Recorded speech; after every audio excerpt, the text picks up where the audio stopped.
10월 13일 새벽 만나를 시작하겠습니다. 이 새벽에 주신 하나님의 말씀은 잠언 8장 1절로 21절에 있는 말씀입니다. 오늘 우리에게 주시는 하나님의 말씀은 잠언 8장 1절로 21절에 있는 말씀입니다. 잠언 8장 1절로 21절에 있는 말씀입니다. 제가 봉독해 올리겠습니다.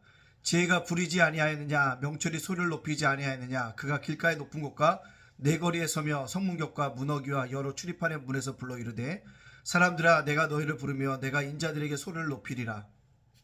어리석은 자들아 너희는 명철할지어다. 미련한 자들아 너희는 마음이 밝을지어다. 너희는 들을지어다. 내가 가장 선한 것을 말하리라. 내 입술을 열어 정직을 내리라. 내 입은 진리를 말하며 내 입술은 악을 미워하느니라. 내 입의 말은 다 의로운지 그 가운데 굽는 것과 패역한 것이 없나니 이는 다 총명이 있는 자가 밝게 아는 바요 지식 얻는 자가 정직하게 여기는 바니라. 너희가 은을 받지 말고 나의 훈계를 받으며 정금보다 지식을 얻으라. 대도 지혜는 진주보다 나음으로 원하는 모든 것을 이에 비교할 수 없음이니라. 나 지혜는 명철로 주소를 삼며 지식과 근실을 찾아왔나니 여호와를 경외한 것은 악을 미워하는 것이라. 나는 교만과 거만과 악한 행실과 패역한 입을 미워하느니라. 내게는 계략과 참지식이 있으며 나는 명철이라. 내게 능력이 있으므로 나로 말미암아 왕들이 치리하며 방백들이 공의를 세우며 나로 말미암아 세상과 존귀한 자 곧 모든 의로운 재판장가들이 다스리느라. 나를 사랑하는 자들아 나의 사랑을 입으며 나를 간절히 찾는 자가 나를 만날 것이니라. 부귀가 내게 있고 장관 재물과 공의도 그러하리라. 내 열매는 금이나 정금보다 나으며 내 소득은 수능보다 나으니라. 나는 정의로운 길을 걸으며 행하며 공의로운 길 가운데 다니나니 이는 나를 사랑하는 자가 재물을 얻어서 그 곳간에 채우게 하려 함이니라. 아멘. 오늘도 새벽 만나라 싸울 수 있도록 허락하신 하나님께 감사합니다. 말씀으로 하루를 열어가시는 여러분들을 주님의 이름으로 축복합니다. 오늘 말씀 속에 우리들에게 얘기해주고 있는 것이 있다면 지혜가 우리를 부르고 있다는 거죠. 지혜가 우리를 부르고 있다는 얘기는 뭘까요? 지혜는 누구에게든지 열려져 있다라는 것입니다. 중요한 것은 지혜의 부르심에 응답하면 뭐한다? 우리 안에 지혜가 넘쳐나게 되어진다라는 것입니다. 그래서 오늘 말씀 속에 있죠. 높은 곳, 내거리, 성문곁, 어기, 여러 출입하는 문에서 불러 이르되라는 것입니다. 부르고 있다는 것입니다. 결국 지혜라는 것은 어떤 한 사람에게 얻는 것이 아니라 누구를 통해서든지 또는 어떤 사건을 통해서라든지 또 누구는 사람을 통해서라든지 대하는 가운데, 기도하는 가운데, 말씀을 듣는 가운데 우리에게 뭐 할 수 있다? 불려질 수 있다는 것입니다. 중요한 것은 그 부르심에 우리가 응답하면 뭘 얻고요?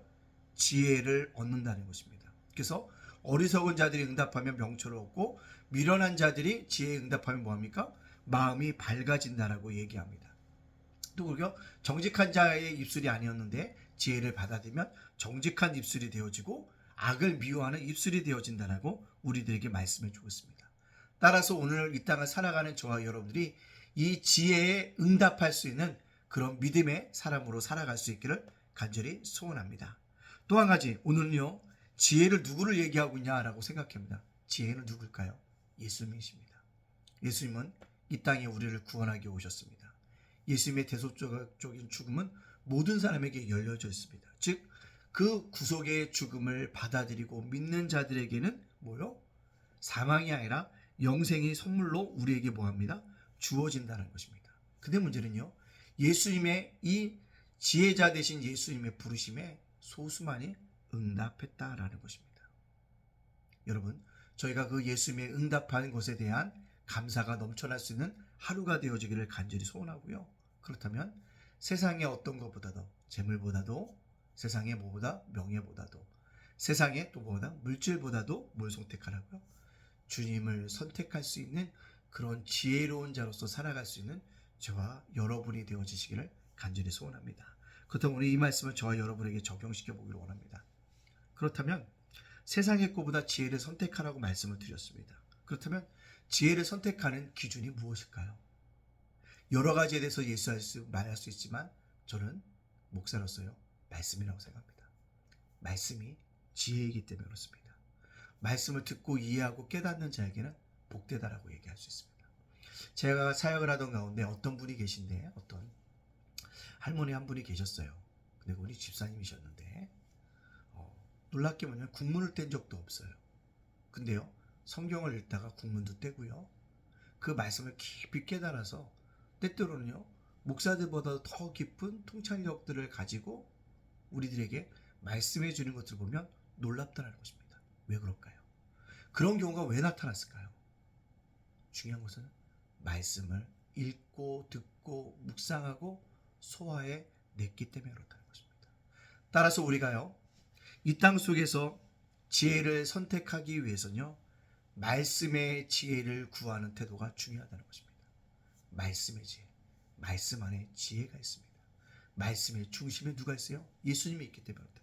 그래서 우리가 말씀의 지혜를 구하기 위해서 어떻게 해야 되냐? 항상 이것들을 가지고 우리가 해석해야 한다는 거죠. 어떻게 해석할까요? 말씀을요, 예수님 중심으로 해석해야 합니다. 예수님과 관련시켜 해석해야 되는 것입니다. 말씀을요, 예수님이라면 어떻게 생각하실까를 우리가 해석해야 한다는 것입니다.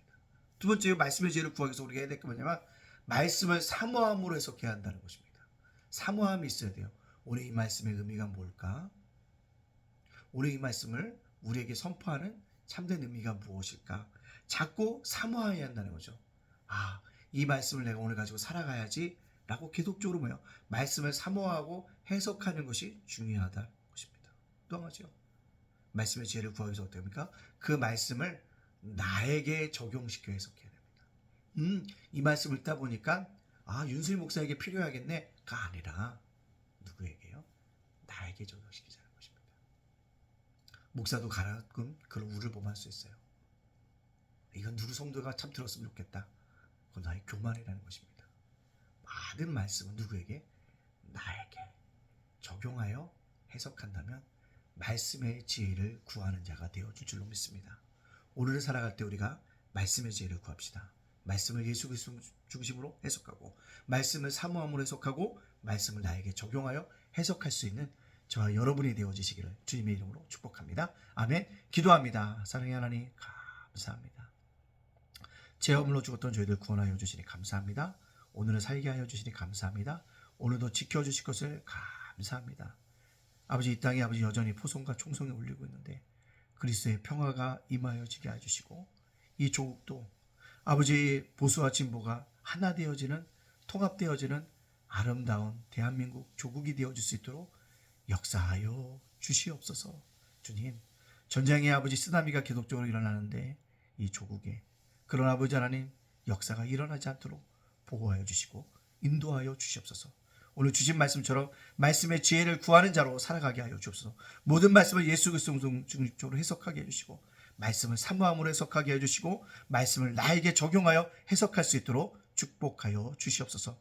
오늘 살아가는 우리 성도들, 자녀들, 가정을 지켜주시고 예담교회 제가 목사다 작은 도서관 저와 저희 가정을 지켜주시옵소서. 주님, 교회가 이전하고 매입하는 모든 과정 속에 가입하여 주셔서 은혜롭게 진행되어지도록 역사하여 주시옵소서. 모든 영광 주에게 돌려오며 예수님의 이름으로 축복하며 기도합나이다. 아멘.